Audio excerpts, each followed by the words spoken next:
Olá, pessoal, tudo bem? Boa tarde, boa noite, bom dia, depende do horário que você estiver me assistindo. Vamos lá? Então, hoje eu vim falar um pouquinho para vocês para a gente encerrar a nossa aula 7, né? Que ainda estamos no finalzinho do processo joanino, no início do processo da independência. Quem quiser usar a apostila para acompanhar, estamos na página 270 ou no caderno texto na página 281. Vamos começar, pessoal? Bom, antes da gente começar a matéria propriamente dita, preciso retomar algumas coisas que nós tivemos em aula antes desse recesso, né? Primeira coisa que a gente tem que entender, como que se deu o período joanino, que começou de 1808 até 1822, e como ele vai chegar no processo de independência. Primeira coisa que eu preciso que você lembre é o seguinte, que em Portugal, lá na Europa, havia tido o bloqueio continental decretado por Napoleão Bonaparte. Portugal não havia cumprido esse bloqueio. Por influência inglesa, Portugal vem para a sua colônia e ele começa a fazer algumas transformações aqui no Brasil colônia por causa da fuga dessa família real. E aí, em 1808, Dom João toma algumas medidas muito relevantes para a história do processo de independência do Brasil, né? E aí eu quero te pontuar 4 medidas, 4 gestos, 4 eventos, podemos dizer assim, que vão contribuir, vão anexar o processo de independência. A primeira coisa que eu queria que vocês percebessem é a questão da abertura dos portos. Quando Dom João permite que a sua colônia possa entrar e sair mercadorias de outros países no nosso porto, eu quebro o exclusivismo metropolitano, eu quebro o pacto colonial. Não tem mais aquela ligação apenas metrópole-colônia, aquele nosso PCzinho que eu sempre faço, sabe? Aquilo vai acabar. Mais uma coisa que o Dom João vai fazer, vai ser o seguinte, no primeiro momento ele permite que haja algumas manufaturas aqui, mas para abastecer as necessidades iniciais dessa chegada dessa corte portuguesa, porque vieram para cá cerca de 15 mil pessoas, não tinha como abastecer todo mundo, até porque colônia não poderia ter muito manufaturado, né? Dom João também propõe uma série de tratados, são conhecidos como Tratados de 1810, entre eles a gente pode falar o Tratado de Aliança e Amizade e um outro chamado Comércio e Navegação, que dão tarifas preferenciais para os produtos ingleses. Para você ter noção, um produto inglês com esses tratados entrava aqui no Brasil com uma tarifa, um imposto de mais ou menos 15% a 16%. Já um outro produto de outro país que não fosse um produto inglês pagava mais ou menos 24% de imposto. Já um produto português pagava 16%. Tá? Então a gente tem que ver que esse protecionismo alfandegário, essa vantagem alfandegária para a Inglaterra quebra mais um pouco esse pacto colonial. Então esse laço começa a ser desfeito, esse laço começa a ruir. Mais uma coisa muito relevante para o fim do sistema colonial ou do exclusivismo metropolitano é a elevação da colônia a Reino Unido de Portugal e Algarves. O que significa esse nome complicado? Que agora a colônia ajuda a administrar, junto com um reino chamado Algarves, todas as possessões portuguesas. Maria, mas por que não pode ser outro nome? Porque lembrando que a parte portuguesa em si estava dominada pela França, que o Napoleão havia invadido. Tá bom? Essas 4 medidas vão enfraquecendo esse sistema colonial. E lá na frente, em 1822, vai desencadear no nosso processo de independência. Então, vamos conhecer essa situação? Bom, para a gente entender esse período, finalzinho do período joanino, nós temos que lembrar de um evento muito relevante, que é a Revolução do Porto, ou Revolução Liberal do Porto. Por que Revolução Liberal ou Revolução do Porto? O termo liberal aqui tem a ver com alguns ideais iluministas que pretendiam eliminar a influência do Estado absolutista dentro da administração, né? Então, aquela questão de separação dos poderes, fim do absolutismo se aplicava aqui, tá? Mais uma coisa, ela tinha um predomínio da elite. Então, ela atendia aos interesses da elite. Essa revolução liberal, ela vai dar origem a um conceito que eu queria que vocês tomassem muito cuidado, que são o conceito de cortes. O que eram essas cortes? Era o início do parlamento, tá?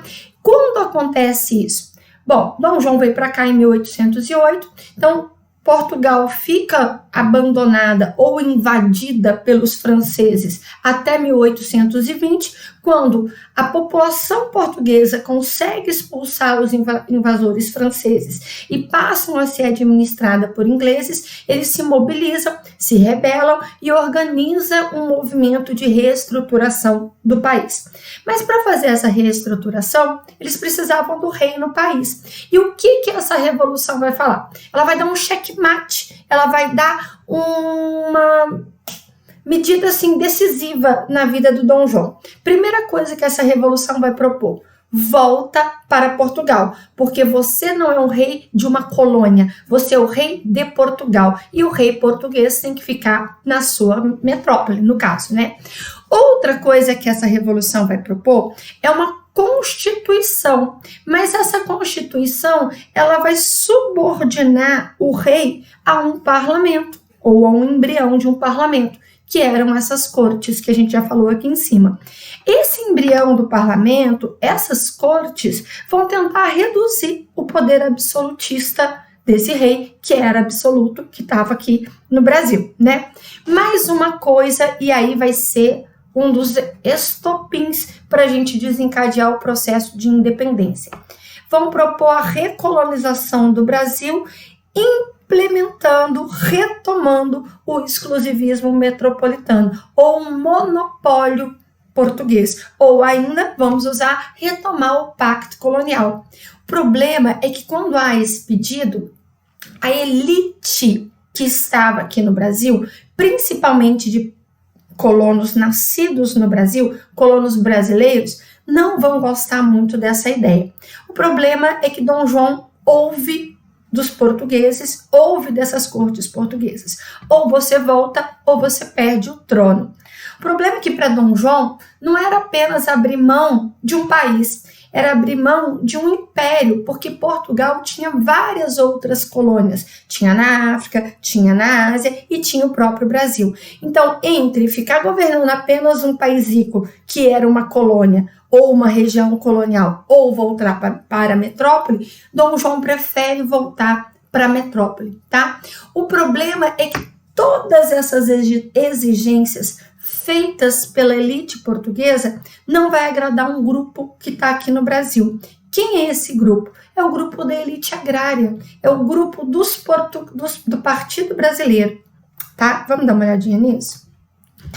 Pessoal, antes de eu continuar falando, eu vou pedir para vocês fazerem uma coisa.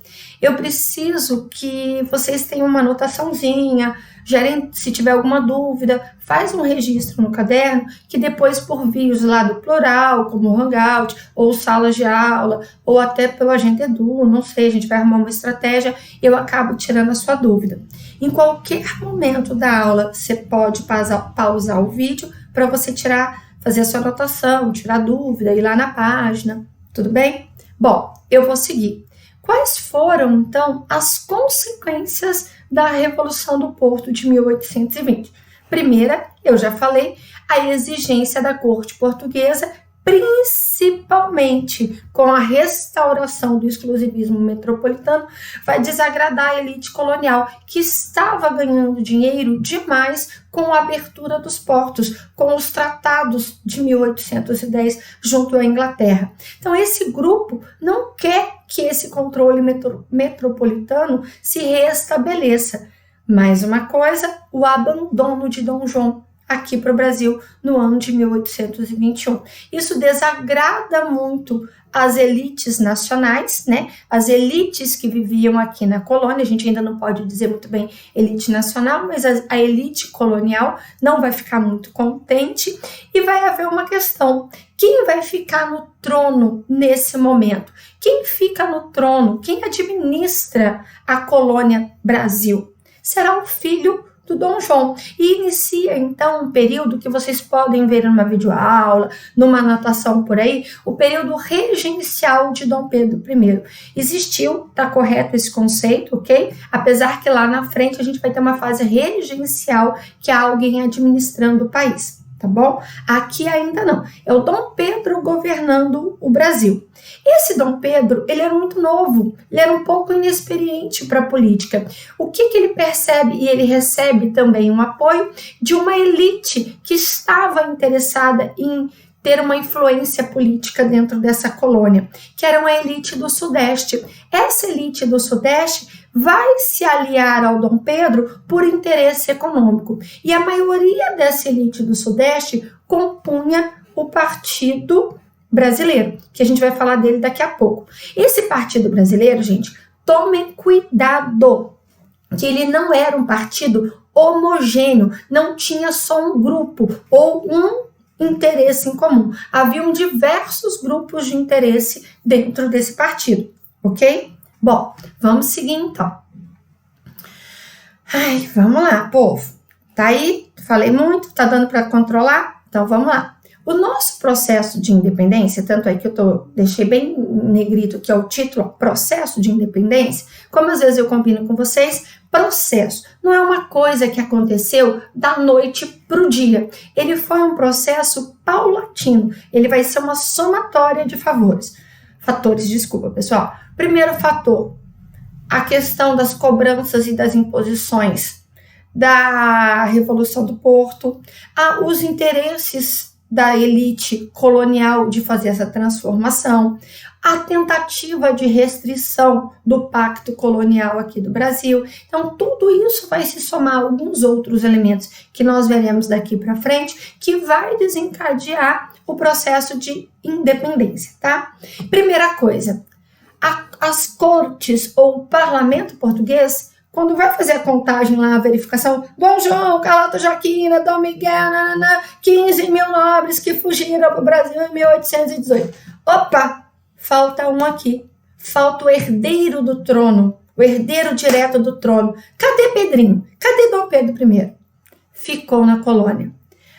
As cortes, o parlamento português não acha isso interessante. Não gosta que o filho do monarca fique na colônia. Principalmente uma colônia que já está com um germe questionador, um germe emancipacionista, ok?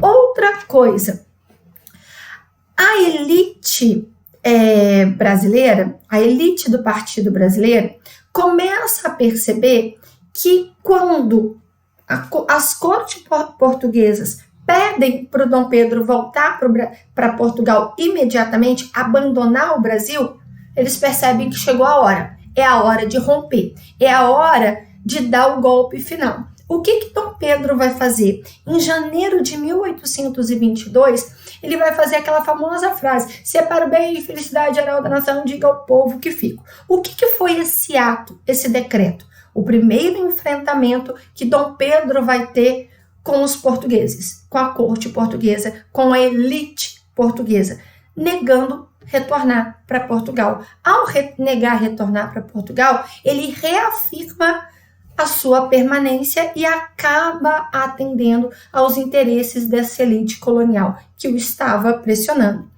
Logo em seguida, alguns meses depois, ele vai decretar o cumpra-se. O que foi essa medida que o Dom Pedro vai fazer, esse governante regente aqui da colônia? O Dom Pedro, ele vai dizer que todo decreto, todo documento que vier de Portugal tem que ter o aval dele, tem que ter a assinatura dele, senão ele não será executado, ele não terá um valor político aqui dentro da colônia. Tá? Isso vai ser muito importante porque o Dom Pedro está crescendo no seu poder político aqui dentro do Brasil, tá bom?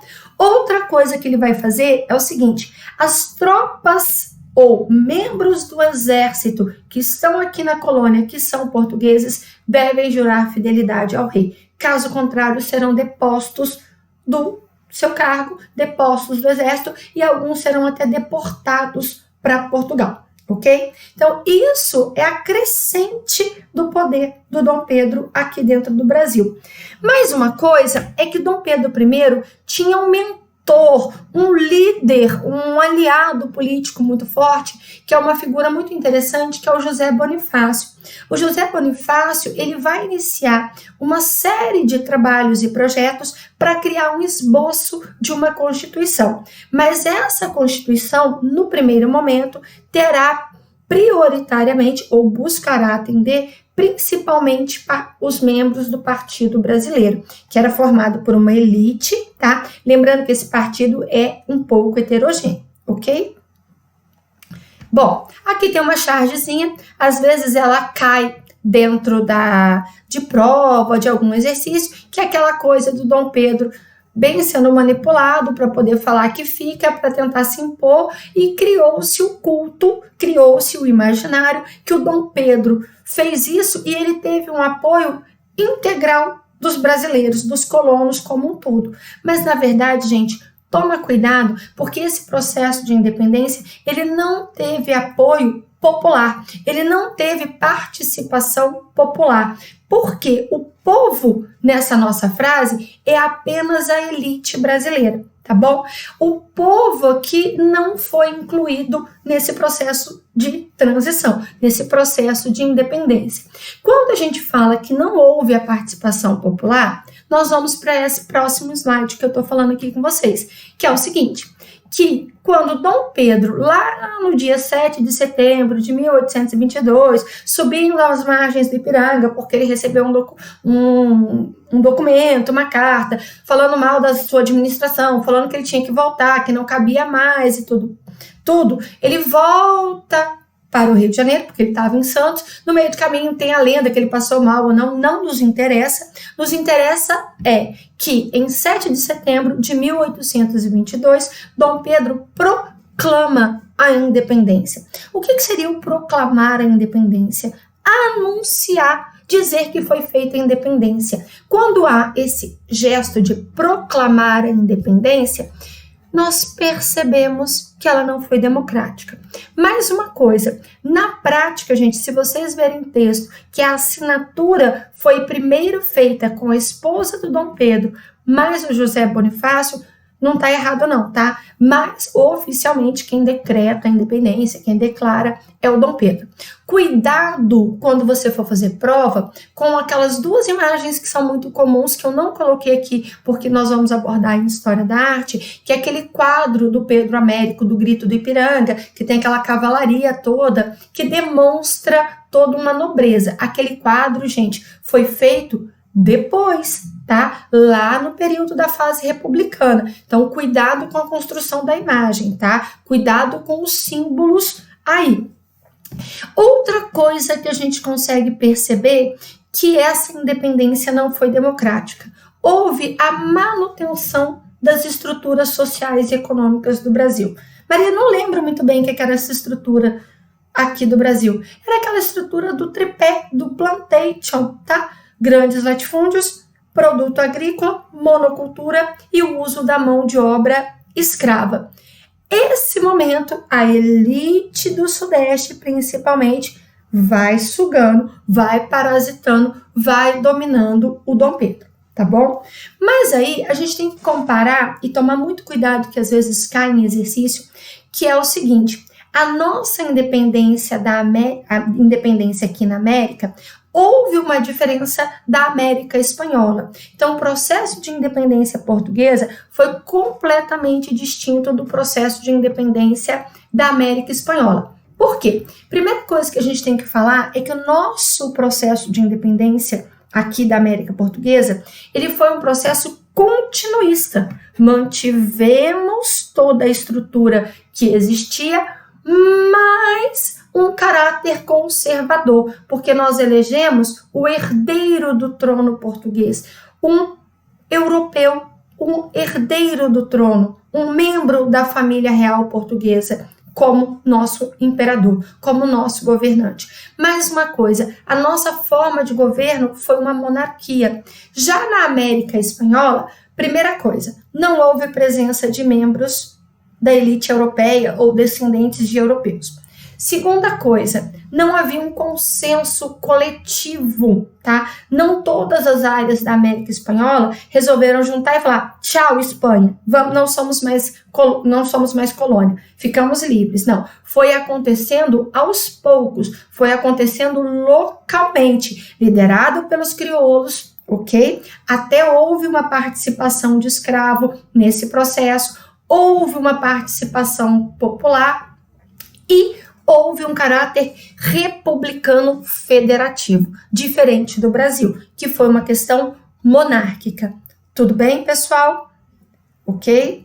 Eu deixei aqui uma questãozinha para vocês, ok? Vou fazer essa e aí depois a gente vai fazer uma pausa para o café. Joinha? Bom, primeira coisa que eu queria que vocês vissem é o seguinte. Eu queria ler esse texto com vocês, ó. Após a derrota das forças napoleônicas e da realização do Congresso de Viena, grupos políticos portugueses desencadearam uma luta pela volta de Dom João VI a Portugal. Além de pedir a convocação de uma Assembleia Constituinte para acabar com o absolutismo real, essa luta dos grupos políticos portugueses ficou conhecida como, meio obófico, Revolução Liberal. Beleza? Bom, sobre o processo de independência das colônias espanholas em comparação com o Brasil colônia, podemos afirmar: nas colônias espanholas, o processo de emancipação foi mais elitista que no Brasil, já que havia um movimento de independência, foi muito popular, incluindo as classes mais pobres e revolucionárias nas decisões políticas. A escravidão no Brasil foi abolida, em modo nenhum. Tanto no Brasil quanto nas colônias espanholas, a república foi o sistema de governo mais aceito. Por isso, foi implantado logo após a independência sobre controle e a regulamentação das elites. No Brasil, o processo de independência não resultou no esfacelamento, na fragmentação do território, mantendo uma unidade geográfica, enquanto na América Espanhola surgiu vários países. Letra D. Joia, pessoal? Bom, eu não vou fazer essa 3 para o meu vídeo não ficar muito extenso. Eu espero que vocês tenham conseguido entender. Ao clicar aqui, ó, eu já vou deixar um gabarito para vocês. Dá uma estudada, tenta fazer, dá uma pausa agora, dá uma voltinha, faz um outro exercício, areja a vida e, ó, faz como eu. Pega um cafezinho, toma e depois você volta para os seus estudos. Beleza? Um forte abraço, um beijo, pessoal.